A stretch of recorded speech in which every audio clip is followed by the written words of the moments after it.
또 우리 함께 말씀 보도록 하겠습니다. 사무엘하 6장인데요. 본문이 길어서요. 이 시간은 6절에서 15절 말씀까지만 읽도록 하겠습니다. 사무엘하 6장 6절에서 15절입니다. 그들이 나곤의 타작마당에 이르러서는 소들이 뛰므로 웃사가 손을 들어 하나님의 궤를 붙들었더니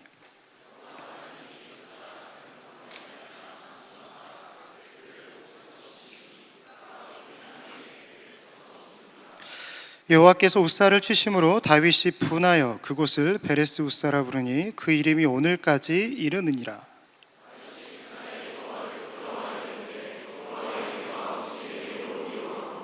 다윗이 여호와의 궤를 옮겨 다윗성 자기에게로 메어 가기를 즐겨하지 아니하고 가드 사람 오베데돔의 집으로 메어 간지라.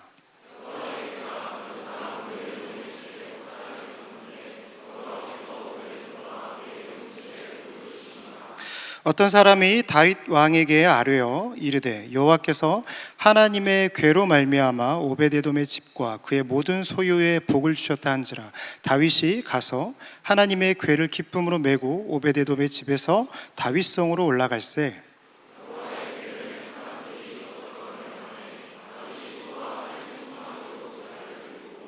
다윗이 여호와 앞에서 힘을 다하여 춤을 추는데 그때에 다윗이 배에 에봇을 입었더라.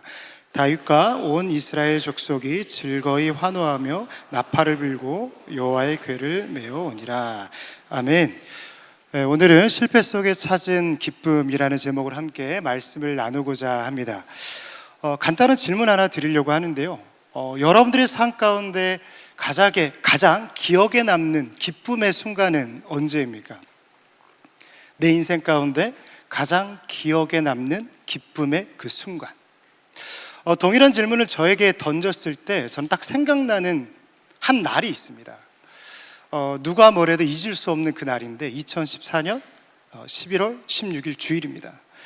그날이 제가 명성교회 교육자로서 첫 예배를 드렸던 날이기 때문이죠. 그때 제가 이 본당에서 주기도문 찬양을 불렀는데 정말 그때의 벅찬 감격과 감사는 잊을 수가 없습니다. 물론 하나님이 주시는 은혜도 은혜였지만 참 남들에게 말하지 못하는 저만의 사연이 있었기 때문이죠. 그에 제가 교육전사 면접을 보기 위해서 명성교회에 왔습니다. 네, 앞마당에서 이 새성전과 구성전을 보는데 여러분 순천 촌놈이 이러한 건물을 보고 자랐겠습니까?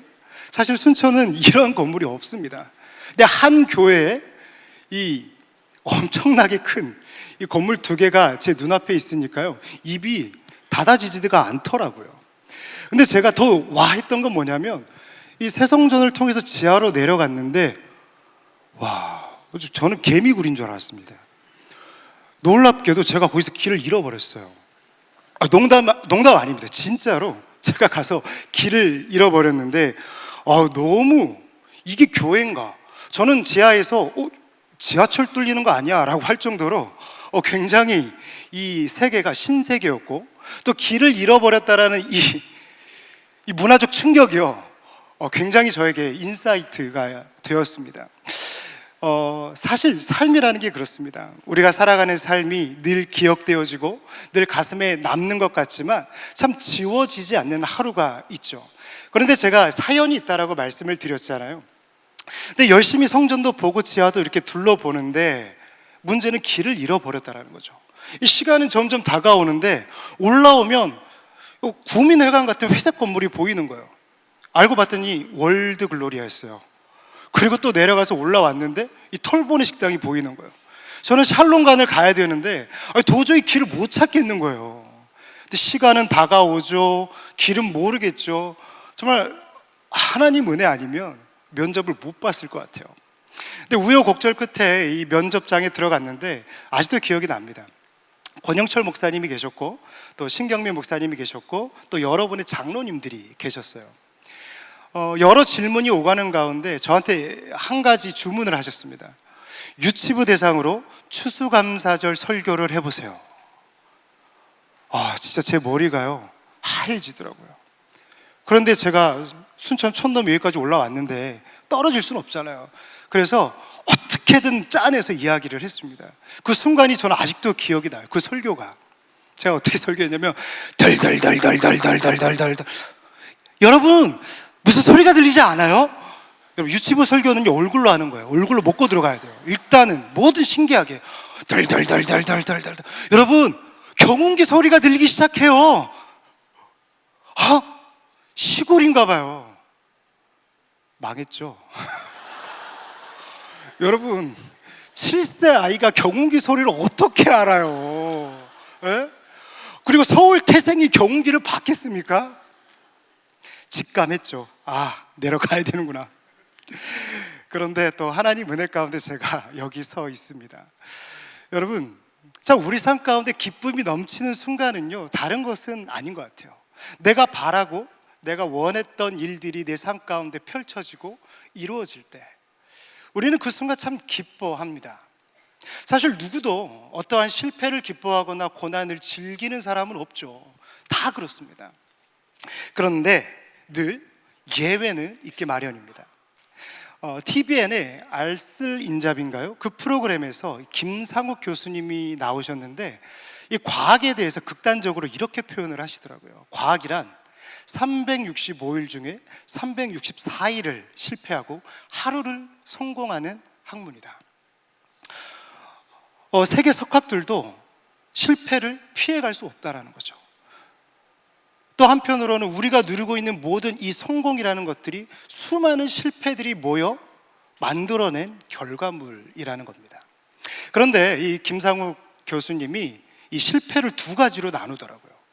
좋은 실패와 나쁜 실패가 있다라는 거죠. 이 좋은 실패란 무엇이냐면 실패처럼 보이는 일을 끝까지 완수해내는 것, 다시 말해서 최선을 다하는 것이 좋은 실패다라고 이야기를 합니다. 이유를 들어보니까 이런 말이더라고요. 지금 눈에는 실패처럼 보일지라도 끝까지 가봐야 이 연구의 이 경험의 결과를 알 수 있다는 거죠. 마치 물이 100도씨에 끓는 것처럼 99도까지는 여전히 실패처럼 보일 수 있지만 이게 100도가 되었을 때 실패가 아닌 성공으로 우리에게 돌아올 수 있다는 겁니다. 또 한 가지는 굉장히 저에게 또 인사이트가 있었는데 이렇게 이야기를 합니다. 가령 실패일지라도 제대로 실패해야 정확한 답을 찾을 수 있기 때문입니다. 쉽게 말해서 실패를 과정으로 보는 거죠. 결과가 아니라는 거예요. 그래서 미국 나사에서는요 이 실패한 사람을 절대 자르지 않는다라고 이야기를 합니다. 왜냐하면 실패한 사람만이 이 분야에 대해서 성공할 수 있는 가장 높은 가능성을 가진 사람이라는 그들만의 문화적 가치가 있기 때문이죠. 그래서 실패한 사람들에게 가장 먼저 이렇게 이야기한다고 합니다. 당신은 실패한 것이 아닙니다.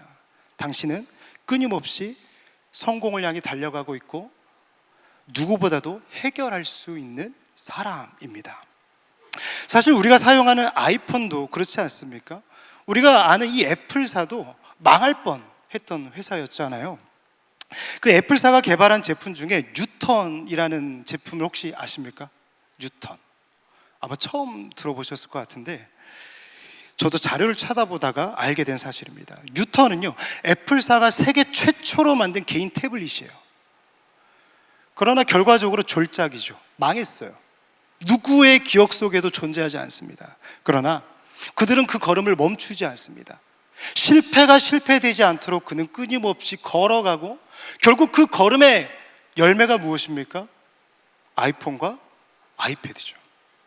결국 우리가 누리는 기쁨이라고 하는 것은요 실패 속에 찾은 열매라는 것을 우리는 반드시 기억하고 오늘을 살아가고 또 우리가 만나는 실패 속에서 바라봐야 될 저는 방향인 줄 믿습니다. 그러나 누구도 실패를 좋아하는 사람은 역시 없습니다. 저도 실패 좋아하지 않습니다. 성경을 읽어도 다 그렇지 않습니까? 우리가 암송하고 있는 말씀을 보면요 능력 주신 자 안에서 내가 뭐예요? 그렇죠. 모든 것을 이 말씀 구절을 모르면 간첩이에요. 또 믿는 자에게 능치 못할 일이 있어요 없어요? 없어요.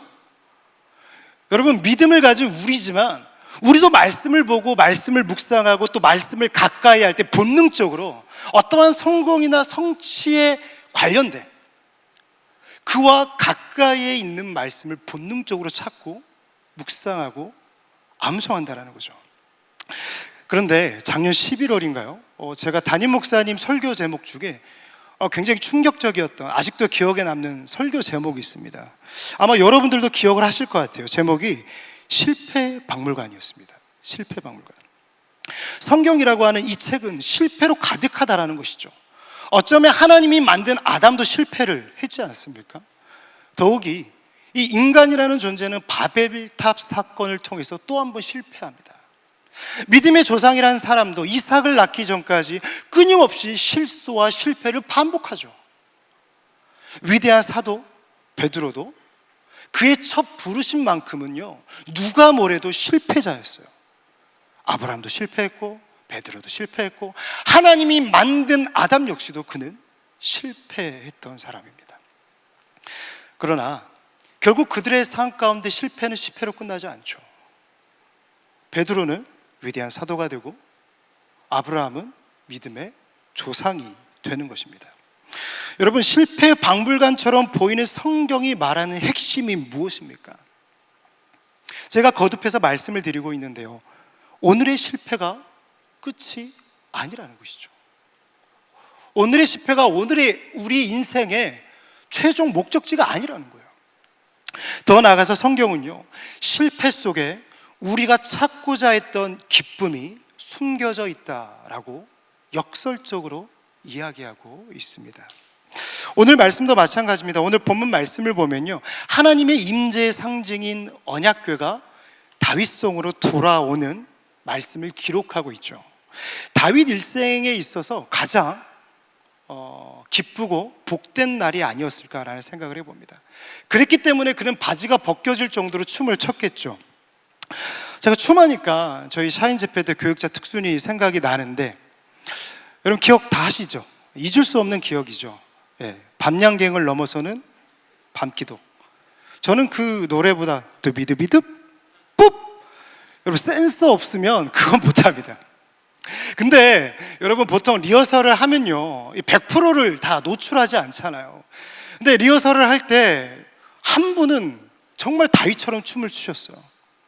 미전 황대성 목사님이죠. 좀 미친 존재감이었습니다. 정말 저는 올로 목사님이 계신 줄 알았어요. 그 리허설을 하는데도요 얼마나 하나님 앞에 춤을 추시는지 제가 속으로 다짐했잖아요. 사실 제가 극아이입니다. 그래서 리허설 때는 차마 못하겠고 정말 누구보다 열심히 춤추시는 우리 황대성 목사님을 보면서 나도 정말 하나님 앞에 저렇게 미쳐야겠다라는 생각을 하고 정말 올라갔죠. 그런데 제가 막상 나중에 올라온 영상을 보니까요, 저 혼자 돌다 완전 미쳐 돌아버린 저를 발견할 수밖에 없었습니다. 끝나고 정말 많은 분들이 저에게 이렇게 말씀하셨어요. 정말 은혜 많이 받았습니다. 정체성에 혼란이 오더라고요. 저는 그날 특수한 거 말고는 한 게 없었거든요. 좋은 거밖에 없었어요. 여러분, 적어도 바지가 내려간 이 다윗, 저보다 더 힘있게 격동적으로 열심히 춤을 추지 않았겠습니까? 그런데 그의 첫 행진은요 완벽한 실패였어요. 철저한 실패였어요. 정확히 말하면 주님이 실패하도록 만드셨죠. 아이러니하지 않습니까? 여러분, 법궤는요 엘리 제사장 시절에 빼앗겼습니다. 블레셋에게. 그리고요 이스라엘 백성에게 자그마치 70년 가까이 잊혀져요. 사울 왕 때도요 이 법궤를 가져올 생각을 하지 않아요. 하나님의 선택받은 백성이요 하나님의 임재의 상징이 법궤를 잊어버립니다. 70년이라는 세월, 결코 짧지 않은 세월입니다. 여러분, 이 귀한 일을 다윗이 하려고 하는데 칭찬받아야 되는 거 아닙니까? 다윗은요 단순히 그냥 이 법궤를 가져오는 것으로 만족하지 않습니다. 정말 많은 것들을요 마음을 담아서 하나하나 다 준비해요. 군사를 3만 명을 모으고요, 앞에 악사들을 불러서 악기를 연주하고요, 백성들에게 공포해가지고요 많은 백성들이 하나님의 돌아오는 그 법궤를 환호하도록 했습니다. 모든 것들이 완벽했고요. 하나님이 기뻐 받으실 만큼 철저히 준비했습니다. 그러나 하나님이 실패하게 하셨어요. 거기에는 분명한 이유가 있습니다. 다윗이 자신의 기쁨을 위해서 하나님을 이용하려 했기 때문이죠. 주님은 우리의 중심을 보십니다. 할렐루야. 어쩌면 다윗조차도 몰랐던 자신의 그 동기를 하나님께서는 꿰뚫어 보셨던 것이죠. 우리가 한 달 동안 이 조이어빌리티라는 제목으로 함께 묵상하고 여기까지 달려왔는데, 이 조이어빌리티, 어떠한 순간에도 기뻐할 수 있는 능력, 여러분 그 비결은 무엇입니까? 담임 목사님께서 이 킹덤 마인드로 종합해서 말씀을 해주셨는데, 정말 그 말씀을 받고 저도 계속적으로 묵상하게 되더라고요. 그러면서 어제 담임 목사님께서 이제 금요 구역장 공부 때 말씀을 전하셨는데, 그 말씀을 전하시는 키워드가 이 킹덤 마인드가 굉장히 맞닿아 있더라고요. 담임 목사님께서 이 핵심 가치가 바뀌어야 합니다라는 말씀으로 구역장 분들께 말씀을 전하셨거든요. 여러분, 킹덤 마인드가 무엇입니까? 쉽게 말하면 우리 인생의 핵심 가치가 바뀌는 거예요. 지금까지 내 소유가 늘어나고 내가 어떠한 자리에 올라가고 내가 바라고 원했던 것들이 성취되어지는 그 순간이 내 삶 가운데 기쁨의 핵심 가치였다면, 킹덤 마인드는 무엇입니까? 내 기쁨이 아니라 하나님의 나라가 확장되어질 때, 할렐루야, 그때 내 삶 가운데 기쁨이 찾아오는 거예요. 그것이 바로 핵심 가치이고 킹덤 마인드가 말하는 핵심이라는 것이죠. 하나님의 나라가 확장될 때 그 자체가 나의 기쁨이 되는 것입니다. 제가 명성교회 왔을 때 굉장히 이 규모에 놀랐다고 했는데, 이 세 번째 놀란 것은 무엇이었냐면, 생각보다 부속실은 투박했습니다. 마치 저희 교회를 보는 것 같았어요.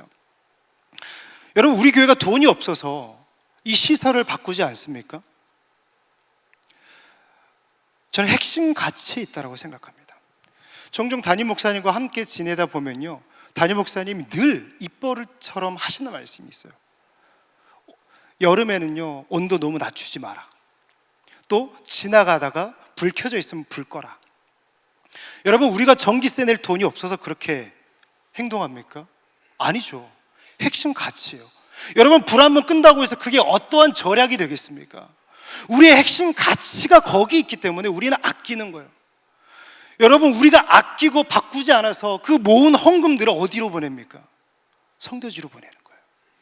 일본으로 보내고요, 에티오피아로 보내고요, 캄보디아로 보내고요, 인도네시아로 보내고요, 우리가 섬기는 많은 하나님을 알지 못하는 그 나라로 보내는 거예요. 우리 교회 정신이 거기 있는 거죠. 우리 교회는 자립하기도 전에 여러 교회들을 섬긴 교회입니다. 왜요? 우리가 넉넉해서요? 아닙니다. 핵심 가치가 킹덤 마인드에 있으니까요. 핵심 가치가 나는 못 먹고 나는 누리지 못하고 나는 갖지 못할지라도 이 헌금을 통하여 하나님의 나라가 확장되어질 수 있다면 우리는 아깝지 않은 거예요. 기쁜 거예요.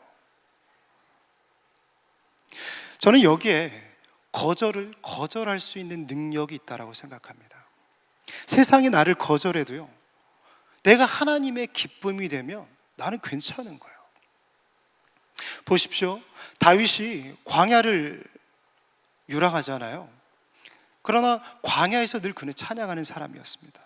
바울도 보십시오. 늘 매맞고 파선하고 감옥에 갇히지만 그가 감옥에서 했던 것은요, 불평불만이 아니었어요.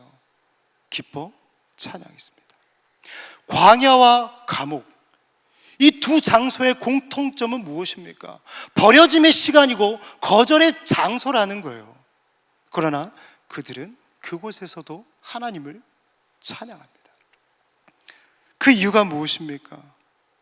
핵심 가치에 있는 거죠. 킹덤 마인드. 우리는요, 이미 그 마인드를요, 찬양으로 늘 고백하고 있어요.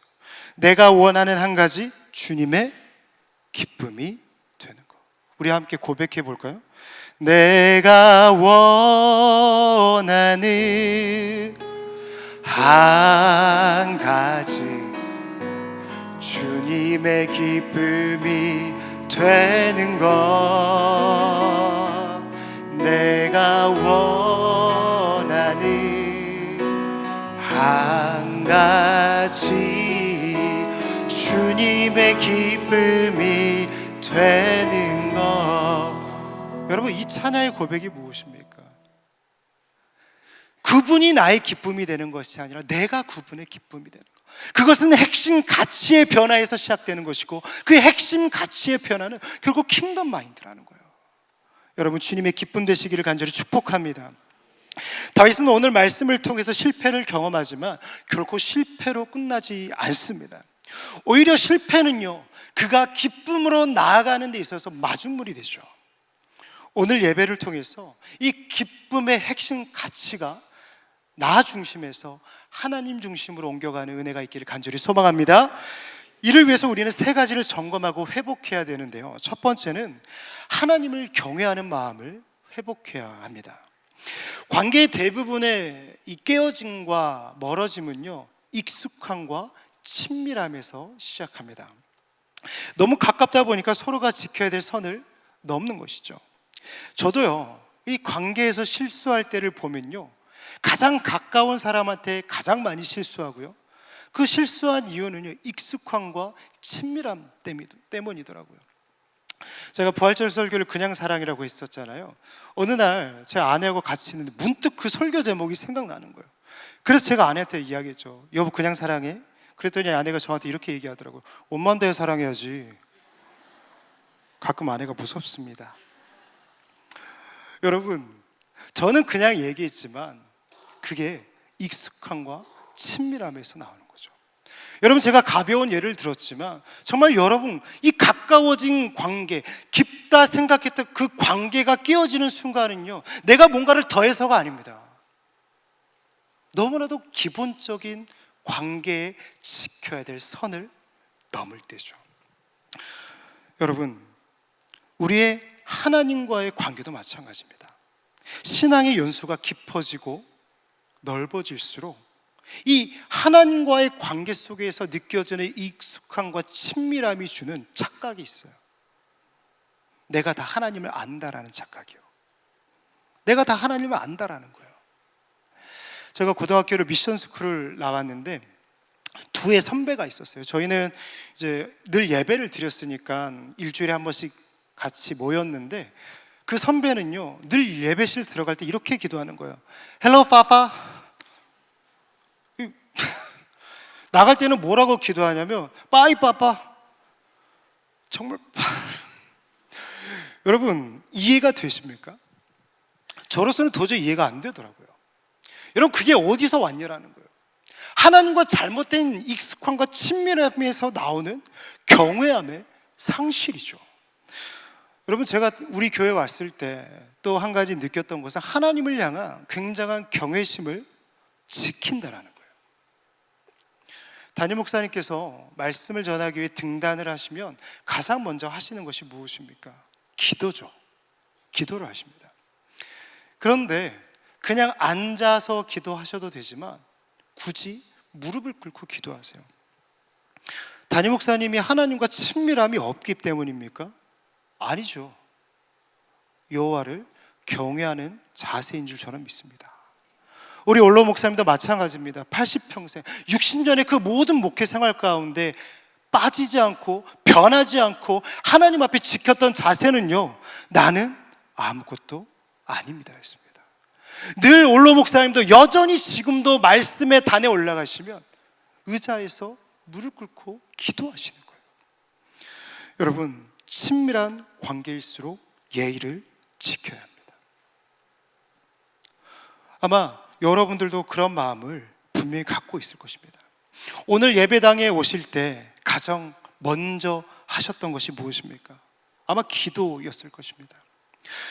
도전하건대 그 기도가 단순한 형식이 되지 않기를 축복합니다. 경외하는 마음으로 기도하는 거예요. 경외하는 마음으로 하나님 앞에 고개를 조아리고 은혜를 구하는 것이죠. 여러분, 그것이 기쁨을 발견하고 되찾는 첫 번째 걸음입니다. 실패한 1차 행진 때 우사가 하나님 앞에 심판을 당하는데요, 심판을 당하는 이유가 여기에 있습니다. 오늘 하나님의 징계를 받은 우사는 아비나답의 아들이었죠. 우사는 법궤를 싣고 가는 소들이 갑자기 날뛰자 법궤가 바닥에 떨어질 지경에 놓였습니다. 여러분들이라면 그 순간 어떻게 하겠습니까? 우사는요, 손을 내밀어서 법궤를 잡습니다. 그런데 하나님이 그 순간 심판하셨어요. 아이러니하죠? 여러분, 법궤가 땅에 떨어져야 되는 겁니까? 그러나 주님은요, 우리의 중심을 보세요. 하나님은요, 법궤를 본 것이 아니라 법궤를 붙잡으려고 하는 우사의 마음의 중심을 바라봤다라는 것이죠. 아비나답은요, 법궤를요 70년 가까이 모시고 살았던 집이었습니다. 다시 말해서 아비나답의 아들이었던 우사는요, 어쩌면 어려서부터 그 법궤를 보고 자랐다라는 거예요. 그런데 문제는 무엇입니까? 그 익숙한 가운데 하나님을 향한 경외심을 잃어버렸던 거예요. 하나님의 임재의 상징인 법궤, 언약궤가 아니라 우사가 볼 땐 그것은 한낱 궤짝에 불과했다라는 것이죠. 여러분, 우리의 기도가, 우리의 예배가 경외함을 잃지 않기를 간절히 축복합니다. 늘 점검하셔야 돼요. 내가 하나님 앞에 나아갈 때 그 기도의 모습과 나의 삶의 모습과 또 이곳에 드려지는 모든 예배의 모습들을 나는 과연 하나님의 임재 앞에 궤짝으로 드리고 있는가, 아니면 하나님의 임재의 상징인 그 법궤를 경외함으로 말미암아 두렵고 떨리는 마음으로 예배하고 있는가, 우리는 점검해야 됩니다. 매일매일 우리는 하나님과 친밀해져야죠. 하지만 그 친밀함이 하나님을 가볍게 만들어서는 안 됩니다. 1차 행진을 실패하고 법궤는요 오벳에돔의 집에 머물게 되죠. 오벳에돔은요 오늘 말씀처럼 가드 사람입니다. 이방인이죠. 그런데요, 성경은 이렇게 이야기합니다. 우리 역대하 13장 14절 우리 자막 같이 읽도록 하겠습니다. 시작. 하나님의 궤가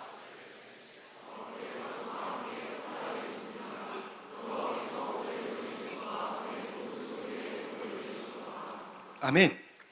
오벳에돔의 집에 이 하나님의 언약궤가 약 3달 머물게 됩니다. 그런데 하나님이 어떻게 하세요? 이방인임에도 불구하고, 어쩌면 이스라엘과 척을 지고 있는 사람임에도 불구하고, 민족이었음에도 불구하고 그 집에 복을 내려요. 그런데 아이러니하게도요, 오랫동안 법궤를 모셨던 아비나답의 집에 하나님의 복이 임했다라는 말은 성경 어디에도 찾을 수가 없습니다. 여러분, 우리의 익숙함을 벗어나 우리는 경외함의 자리로 나아가야 됩니다. 신앙의 연수가 깊어지고 찰수록 우리는 의지적으로 하나님 앞에 경외함으로 나아가야 돼요. 우리의 기도의 자세는 더욱더 낮아져야 되고, 우리의 목은요 더욱더 하나님 앞에 조아려야 합니다. 여러분, 그럴 때 하나님께서 오벳에돔의 축복을, 그 가정에 주셨던 기쁨을 우리에게 주실 줄 믿으시기 바랍니다. 둘째로, 나의 열심이 아닌 듣는 마음을 회복할 때 참된 기쁨을 우리는 누릴 수가 있습니다. 저는 학부도 신학을 했었는데요, 4년 동안 수업을 들으면서 정말 잊을 수 없는 한 과목이 있습니다. 이 철학 개론이었습니다. 이름부터가 좀 재미가 없지 않습니까? 책도 참 재미가 없었는데 제목은 아직도 기억이 나요. 상징과 은유 그리고 이야기, 문화와 해석학, 문화신학. 졸리시죠? 여러분, 제목만 들어도 졸리는 책입니다. 근데 이런 책들은 또 어때요? 거의 흉기죠. 호신용으로 들고 다닐 수 있는 책입니다. 여러분, 그럼에도 불구하고요, 저는 열심히 들었습니다. 철학 수업을 들을 때마다 저는 제 머리의 한계를 매 순간 느꼈습니다. 이게 글인가? 사람의 말인가? 하나님의 말씀은 아닌가? 이해가 안 되는 거예요. 근데 저는 뭐든지 열심히 해야 된다는 강박관념이 있습니다. 그래서 수업 한 번 안 빠졌고요, 과제 한 번 놓치지 않았고요, 늘 앞에서 수업을 들었고요. 칭찬받을 만한 일 아닙니까? 다들 그렇게 들으셨나 보죠? 여러분, 그리고 시험을 볼 때도요, 보통 이제 대학교 시험은 그 논술이잖아요. 이 8절지 종이를 제가 정말 꽉 채워서 냈습니다. 이 최소한 제 마음에 바람이 있죠. B는 나오겠지. B는 나오겠지. 그런데 저는 성적표를 받아보고 오늘 입을 계속 못 담으네요. 입을 담을 수가 없었습니다. D가 나왔습니다. 정확히 말하면 D 마이너를 받았어요. 너무하죠. 목사님이신데. 이런 표현을 써서 죄송하지만 빡쳤습니다. 내가 뭘 잘못했다고. 수업 한 번 여러분 그렇지 않아요? 수업 안 빠지고 과제 내고 앞에 앉으면 양심 있으면 C는 주세요, 교수님들이. 그런데 D 마이너를 주신 거야. 제가 그래서 눈이 돌아갔죠. 제가 난생 처음으로 교수님께 전화를 드렸습니다. 그리고 교수님께 말씀드렸죠. 교수님, 제가 뭘 잘못했습니까? 그랬더니 교수님께서 한술 더 떠서 저에게 이렇게 말씀하셨습니다. F 주려다가 패스 내야 되니까 D 준 거야. 그러면서 그분께서 저에게 이렇게 말씀하셨습니다.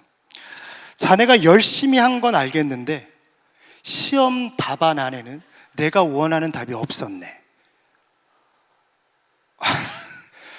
참고로 그분은 박재현 전사님 외삼촌이십니다. 레알 진짜입니다. 정기철 교수님, 잊을 수 없는 분이시죠. 제가 그 교수님 박재현 전사님의 외삼촌의 말씀을 듣고 제가 반박하지 못했어요. 교수님이 그렇다는데 제가 뭐라고 하겠어요. 그렇군요. 알겠습니다. 문제는 거기서 다시 시작해요. 그런데 그때 제가 뭐라고 말씀을 드렸느냐, 차라리 F 주세요. 여러분, 이성이 나가면 사람을 만날 게 아니라 기도실을 가셔야 돼요. 그 철학개론, 다시 말씀드립니다. 상징과 은유 그리고 이야기, 문화와 해석학, 문화신학을 저는 1년 또 들었어요. 여러분, 그래도 나중에 A뿔 받았습니다. 네. 여러분, 제가 그때 깨달은 게 있어요. 내 열심이 중요한 게 아니구나. 내 열심이 중요한 게 아니구나. 여러분, 다윗도 마찬가지거든요. 그가 행진에 실패한 이유는 한 가지입니다. 그가 열심히 했기 때문이에요. 정확히 말하면 하나님보다 앞선 열심이죠. 하나님의 뜻이 전혀 드러나지 않은 열심이었다라는 거예요. 그는 법궤를 새 수레에 싣습니다. 당시 새 수레라고 하는 것은 우리가 생각하는 어떠한 리어카나 달구지가 아니에요. 그 당시 가장 아름답고 영광스럽고 권위 있는 이동 수단이었어요. 그러나 문제는 무엇입니까? 민수기 말씀인데 우리 4장 15절 말씀 우리 함께 읽을까요? 시작.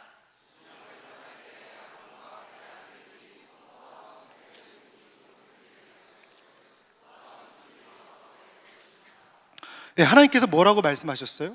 법궤는 누가 들어야 돼요? 고앗 자손이 맬 것이며 라고 말씀하셨습니다.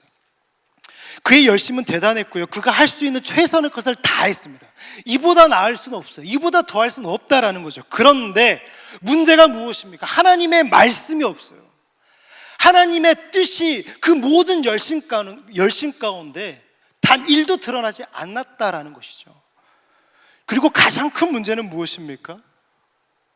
하나님 앞에 기도했다라는 말이 오늘 이 사무엘하 6장 말씀에는 한 번도 드러나지 않아요. 이 병행 본문인 역대상 말씀에도요, 다윗이 하나님 앞에 물었던 내용은 단 한 번도 없습니다. 여러분, 다윗이 이 광야 생활을 넘어설 수 있었던 비결이 무엇입니까? 하나님 앞에 물었기 때문입니다. 그의 열심을 가지고 광야를 헤쳐나간 것이 아니라 하나님 어떻게 해야 됩니까? 어디에 길이 있습니까? 어떻게 해야 내가 이 길을 넘어갈 수 있습니까? 그는 알지 못했기 때문에 하나님 앞에 기도했다라는 거예요. 그러나 오늘 이 말씀 가운데에 하나님 앞에 기도했다라는 내용이 단 한 번도 나타나지 않아요. 그의 열심이 그의 삶을 삼켜버렸습니다. 결국 그에게 남는 것은 무엇입니까? 우리 12절 말씀 우리 자막으로 함께 읽겠습니다. 시작. 그날에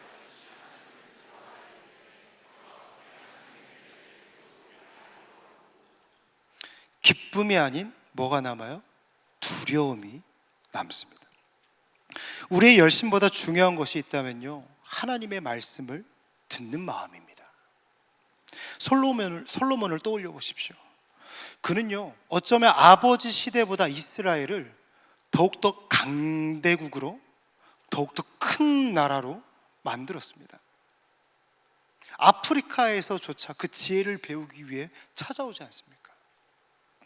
그의 열심은요, 이스라엘을 강대국으로 만들었어요. 그러나 그 동시에 이스라엘을 우상이 들끓는 나라로 만들어버렸습니다. 이유가 무엇입니까? 열심이 야망이 되어버렸기 때문입니다. 여러분, 열심과 야망은요, 굉장히 다른 것 같지만 닮아 있고요, 또 닮아 있는 것 같지만 굉장히 차이가 있는 단어입니다. 우리가 열심을 품을 때 그 열심이 야망이 될 때가 있어요. 여러분, 하나님께서 왜 솔로몬을 축복하셨을까요? 그는요, 어쩌면 밧세바의 아들이었기 때문에 굉장히 결격 사유가 많은 왕이었어요. 그런데 하나님께서는요, 솔로몬을 왕으로 세우셨어요. 왜요? 그는 구했거든요. 듣는 마음을요. 여러분, 열심히 야망이 되지 않으려면 무엇이 필요합니까? 하나님의 말씀을 듣는 마음이 필요하다라는 것입니다. 할렐루야. 여러분, 열심히 야망이 되는 순간에는요, 그 마음 가운데, 그의 인생 가운데 딱 한 가지를 남깁니다. 헛되고 헛되며 헛되고 헛되니 모든 것이 뭐하다고요? 헛되도다. 솔로몬은요, 한 나라의 강대국을 만들어내기 위해서 열심을 냈어요. 최선을 다했습니다. 그러나 그 열심이 남긴 게 무엇이에요? 허무함이라는 것이죠. 여러분, 우리의 삶 가운데서도요, 열심을 냈지만 허무함이 내 마음을 가득 채울 때가 있습니다. 우리의 마음을 돌아봐야 돼요. 내 귀가 하나님의 말씀에 열려 있는지를 점검해야 된다는 것이죠. 그래서 참된 기쁨을 위해서는 열심 이전에 듣는 마음을 반드시 가져야 합니다. 마지막으로 우리는요, 내적 동기를 점검해야 돼요. 우리가 가지고 있는 내적 동기라고 하는 것은요, 우리가 품은 마음이죠. 별것 아닌 것 같아요. 누구도 내 마음을 모를 거라고 우리는 생각하고 살아갑니다. 하지만 여러분, 내적 동기는요, 반드시 눈에 보이게 되어 있습니다. 오늘 말씀 가운데 가장 억울한 사람은 누구일까요? 저는 다윗이라고 생각합니다. 다윗은요, 본인이 할 수 있는 최선을 다해서 하나님의 나라를 위해 애쓴 사람이에요. 70년 동안 그 누구도 신경 쓰지 않은 하나님의 임재의 상징인 이 법궤를 다윗성으로 모셔오려고 했던 남자였습니다. 다윗은 최고로 준비했고 최선을 다했어요. 그런데 하나님이 다윗의 기쁨을 멈추게 하셨습니다. 막으셨을 뿐만 아니라 진노하셨다라고 성경은 이야기하고 있죠. 그런데 여기서 다윗이 다윗답지 않은 반응을 보이는데요, 우리 사무엘하 6장 8절 말씀을 함께 읽겠습니다. 사무엘하 6장 8절 시작. 여호와께서 웃사를 치심으로 다윗이 분하여 그곳을 베레스 웃사라 부르니 그 이름이 오늘까지 이르느니라. 아멘. 여호와께서 웃사를 치십니다. 그랬더니 다윗이 어떻게 반응해요? 분하여, 화가 났다라는 거예요. 여러분, 다윗답지 않은 행동이죠. 우리가 아는 다윗은 어떠한 왕입니까? 나단 선지자가 지적할 때 옷을 찢으며 눈물을 흘려서 요가 다 적실 정도로 하나님 앞에 곧장 회개했던 사람이었어요. 그런데 하나님이 진노하셨어요. 하나님이 화를 내셨다라는 거예요. 그런데 다윗이요, 똑같이 화를 내요. 저는 이 장면을 보면서 가인과 아벨의 모습이 생각이 나더라고요. 여러분, 가인과 아벨이 함께 예배를 드립니다. 제사를 드리죠. 그런데 하나님께서는요, 아벨의 제사는 받았지만 가인의 제사는 받지 않았어요. 재물의 문제입니까? 아니죠. 중심의 문제죠. 중심의 문제예요. 다윗도 마찬가지입니다. 우리도 이러한 경험을 할 때가 분명히 있습니다. 나는 좋은 의도를 가지고 했고 섬겼고 최선을 다했지만 원하지 않는 결론을 받아들여야 될 때가 있다는 거예요. 우리가 샤인 집회를 한 달 동안 열심히 준비해서 올려드렸습니다. 참 감사하고 기쁘고 또 풍성한 은혜가 있었는데, 또 한편으로는 드러나지 않는 각 팀마다 아픔과 깨어짐과 때로는 소갈이가 있었을 겁니다. 그럴 때 우리 마음에 올라오는 표현이 있죠. 하나님, 이건 아니지 않습니까? 제가 이렇게 했는데. 조금 더 지경을 넓혀볼까요? 제가 리더 생활 이렇게 오래 했는데 내 길이 왜 이렇게 열리지 않는 것입니까? 하나님, 저한테 왜 그러십니까? 우리 표현으로 이야기하자면 시험 들었다라고 이야기를 하죠. 그러나 주님은 우리의 중심을 보십니다. 다윗조차 몰랐던 자신의 내적 동기는 무엇입니까? 다윗은요 20년 만에 12지파의 왕이 됩니다. 그리고 사무엘하 6장 전 5장에는요 드디어 이스라엘이 블레셋을 밟습니다. 승리했다라는 것이죠.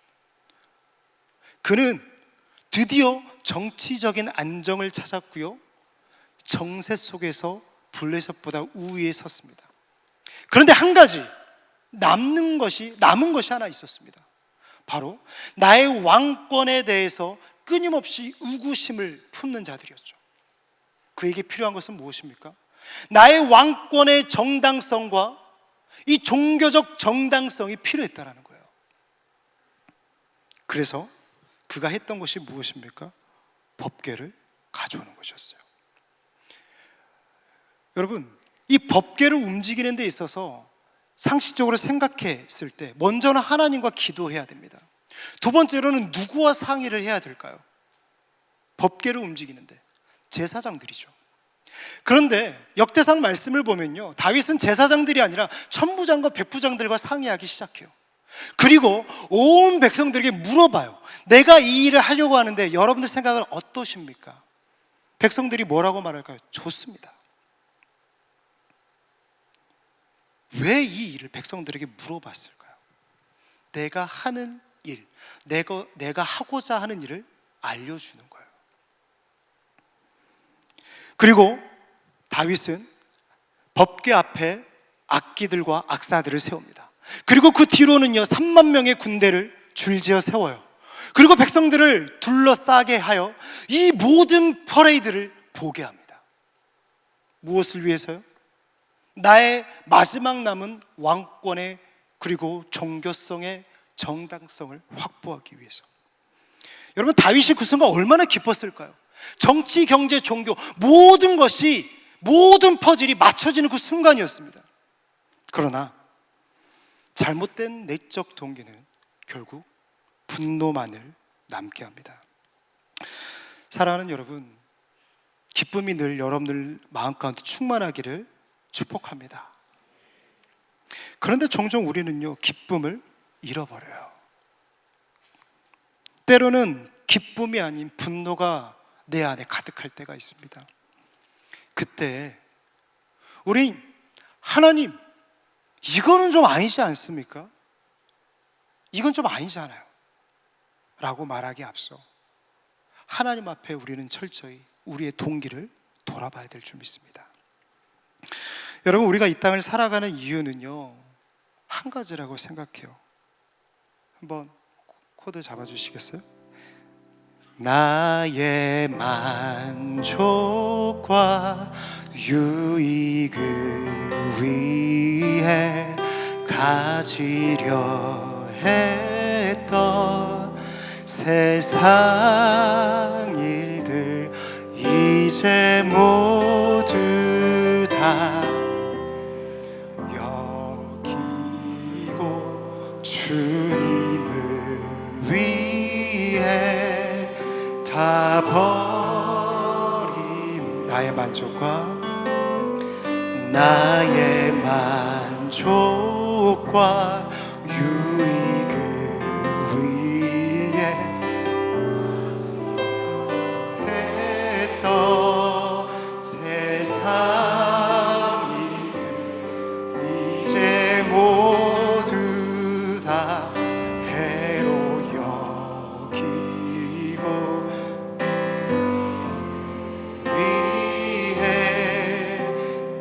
버리네. 내 안에 가장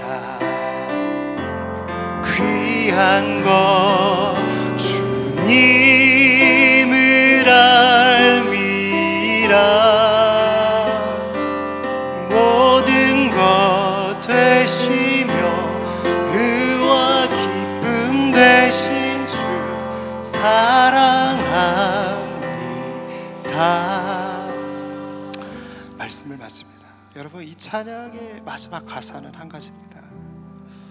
나의 만족과 나의 자랑을 다 내려놓고 주님의 기쁨 되기 원합니다. 우리 삶에 실패란 단어가 없으면 얼마나 좋겠습니까?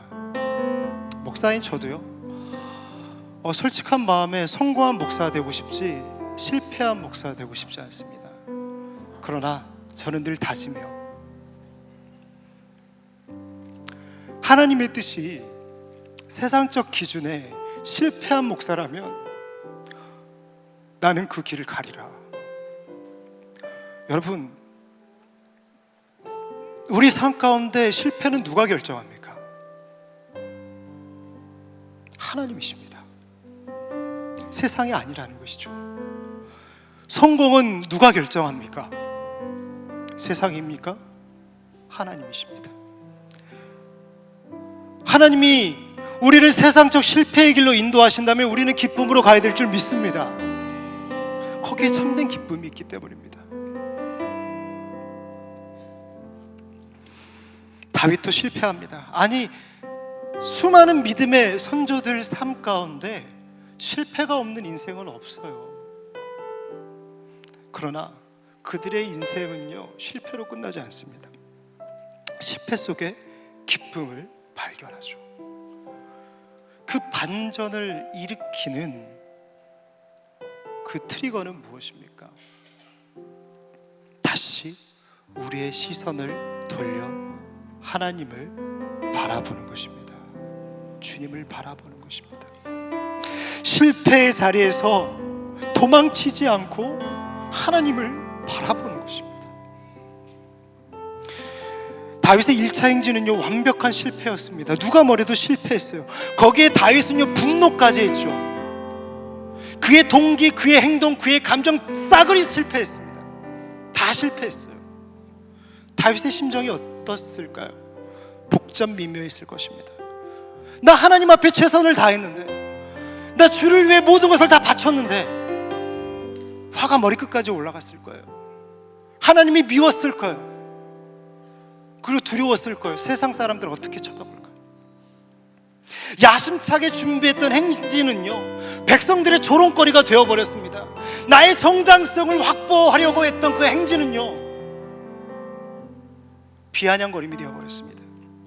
하나님이 진노하셨던 소문은 자신의 리더십에 회복할 수 없는 흠이 되었습니다. 그의 자존심은요, 산산조각 나버렸습니다. 세상은 하나님이 버린 왕이라 비웃어대기 시작합니다. 여러분, 실패 속엔 기쁨이 아닌 낙심과 좌절이 있는 것처럼 보입니다. 그런데요, 반전이 일어나죠. 모든 것이 엉망진창이 되어버린 그 순간 다윗은 하나님을 바라봅니다. 법궤가 있었던 오벳에돔의 집에 눈과 귀와 모든 신경을 집중합니다. 그리고 섣불리 움직이지 않아요. 사랑하는 여러분, 혹시 여러분들의 앞에 실패라는 단어가 놓여 있습니까? 아니면 실패라는 터널을 지나가고 있습니까? 여러분, 그 순간을 반전시키는 것은 하나님을 향한 한탄이 아니라 하나님을 바라보는 우리 시선인 줄 믿으시기 바랍니다. 하나님은 소망이시고 우리의 삶의 길이요 진리요 생명 되십니다. 할렐루야. 우리는 다윗처럼 그 실패의 순간에 실패한 나를 바라보는 것이 아니라 역사하시는 하나님을 바라보는 것입니다. 그리고 오벳에돔의 집에 복이 임했다는 소식을 듣고 다윗은 움직이기 시작하죠. 그런데 이전과 달랐습니다. 그는 경외하는 마음으로 하나님 뜻대로 모든 것을 진행해 나아갑니다. 수레가 아닌 제사장들이 메고 가기 시작합니다. 6걸음에 한 번씩 예배를 드리기 시작합니다. 나를 위한 행진이 아닌 주를 위한 예배가 되게 했습니다.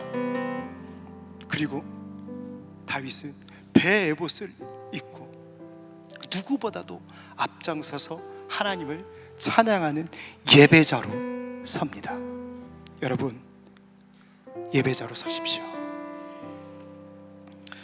그리고 다윗의 행진은 하나님이 기뻐 받으시는 예배가 됩니다. 이 사건 이후로 성경은 이렇게 기록하는데요, 우리 마지막 말씀인데 함께 읽어볼까요? 시작. 다윗이 어디로 가든지 여호와께서 이기게 하셨더라. 아멘. 여러분, 다윗이 실패 속에 찾은 참된 기쁨은 무엇입니까? 나의 기쁨이 아니라 주님을 위해 기쁨의 삶을 살아갈 때 주님께서 나의 기쁨이 되어주신다라는 것입니다. 우리 시간 함께 찬양할 텐데요, 이 찬양의 고백이 기쁨을 되찾게 되는 하나님의 은혜의 순간이 되기를 간절히 소망합니다. 주님을 바라봅니다. 주님을 바라봅니다. 비록 지금은 넘어져도 주가 이곳에 여전히 계시기에 주를 바라봅니다. 주님을 바라봅니다. 비록 지금은 넘어져도 주가 이곳에 여전히 계시기에 주를 바라보. 세상은 여전히 어둡고 세상은 여전히 어둡고 우리 두 눈 가리워 한치 앞길 우리 알 수 없으나 여전히 우리의 곁에서 우리 감싸 안으시는 주님, 우리의 시선을 주님을 바라봅니다. 주님을 바라봅니다. 비록 지금은 넘어져도 주가 이곳에 여전히 계시기에 주를 바라봅니다. 우리 한번 더 고백합니다. 주님을 바라봅니다. 주님을 바라봅니다. 그렇습니다. 우리는 다른 곳이 아니라 실패한 그 자리에서 주님을 바라보는 것입니다.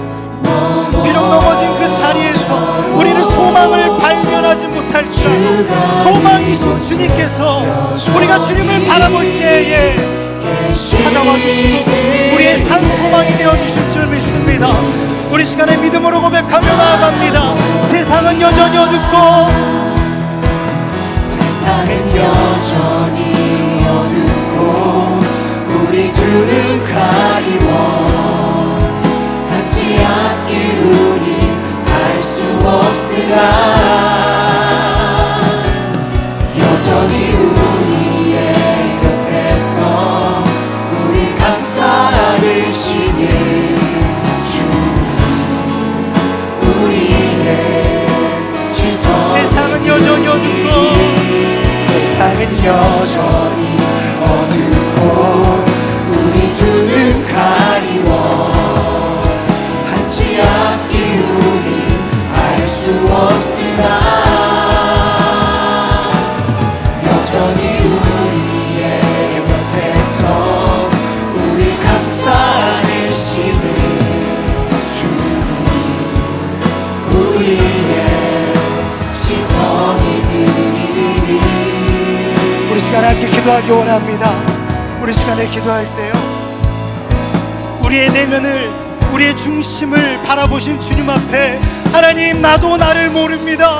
이 시간에 나의 마음을 주님의 빛을 비추사 감찰하여 주시옵소서. 하나님, 내 중심을 주님을 바라보기 원합니다. 주님 앞에 나아가기 원합니다. 아버지, 나의 내적 동기를 주님께서 감찰하여 주시옵소서. 하나님, 듣는 마음을 허락하여 주사 여호와를 향한 경외함을 갖게 하여 주시옵소서. 신앙의 연수가 깊어지고 세워질수록 더욱더 주님 앞에 두렵고 떨리는 마음으로 나아가게 하여 주시옵소서. 그 실패의 자리에서 하나님을 찬양할 때, 그 모든 것들을 하나님 앞에 구할 때 하나님께서 은혜 주실 줄 믿습니다. 참된 기쁨을 찾게 하실 줄 믿습니다. 우리 주님 세 번 부르짖고 기도합니다. 주여, 주여, 주여.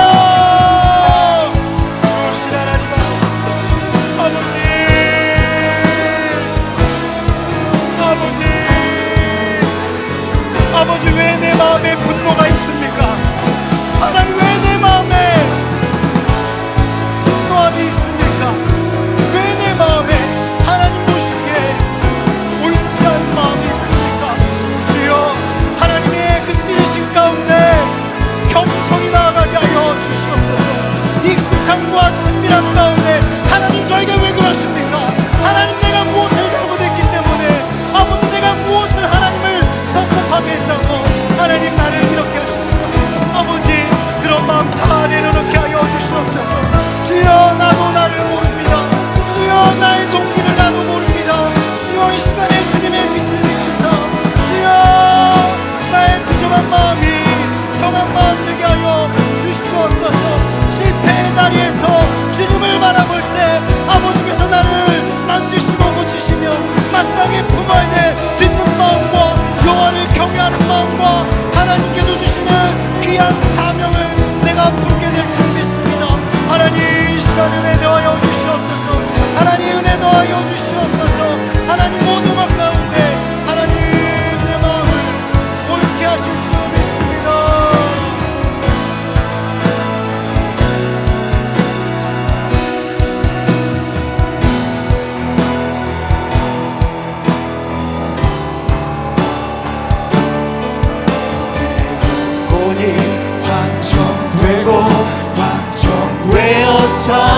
우리 모두 자리에서 일어나서 고백하겠습니다. 우리의 마음을 붙드시고 우리의 마음을 새롭게 하시는 그 하나님 앞에 결단하며 나아가십시다. 하나님, 내가 주님 앞에 확정된 마음으로 은혜를 구합니다. 내 마음은 여전히 부족하고 내 마음은 여전히 연약하지만 나를 온전케 하시는 그 주님의 은혜를 붙잡고 나아갑니다. 내 영혼이 확정되고 확정되었사오니,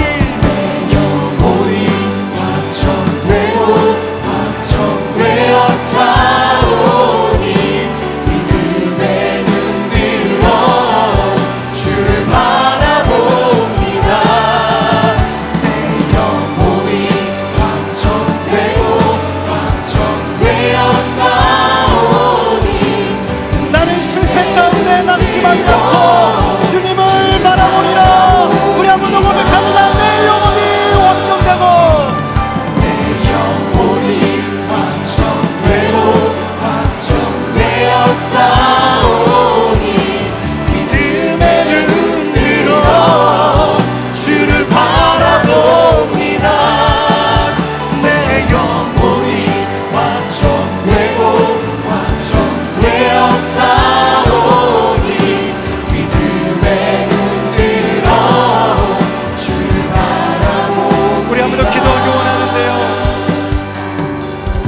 공동체를 위해서 기도하십시다. 하나님, 우리 공동체가 언제나 주님만을 바라보는 공동체 되게 하여 주시옵소서. 아버지, 하나님 앞에 늘 경외함을 잃지 않는 공동체 되게 하여 주시옵소서. 언제나 겸손히 하나님의 말씀을 듣는 공동체 되게 하여 주시옵소서. 아버지, 우리 공동체가 늘 내적 동기가 하나님을 향하게 있게 하여 주시옵소서. 우리 주님 세 번 부르시고 우리 공동체와 우리 명성교회를 위해서 기도하겠습니다. 주여, 주여, 주여. 주신 하나님 아버지, 하나님,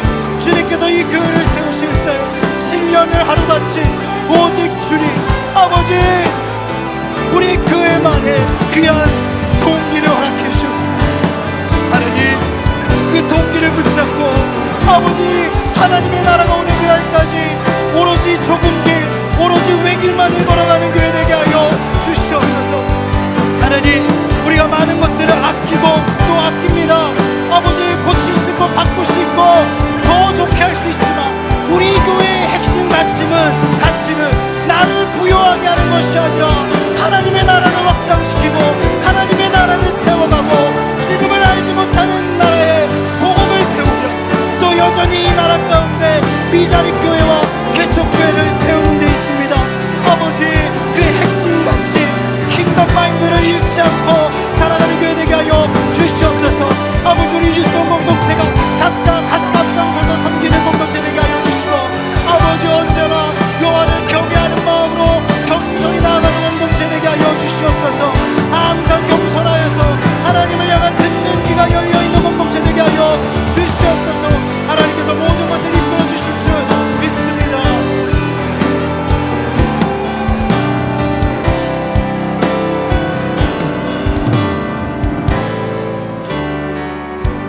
좋으신 하나님 아버지, 우리가 무엇이 간데 이렇게 사랑해 주시고 이렇게 품어 주십니까? 우리는 시시때때로 하나님 앞에 저한테 왜 그러십니까? 실패자리 가운데 하나님 앞에 넋두리 하듯 고백합니다. 그러나 주님께서는 그 고백을 외면치 아니하시고 묵묵히 들어주십니다. 그리고 우리는 알지 못하지만 하나님의 때에 하나님의 준비하신 여호와 이레, 아빠가 보고 있었다라는 것을 기적처럼 깨닫게 하십니다. 하나님, 실패의 자리 가운데 있는 많은 유송 지체들 위해 은혜를 베풀어 주시옵소서.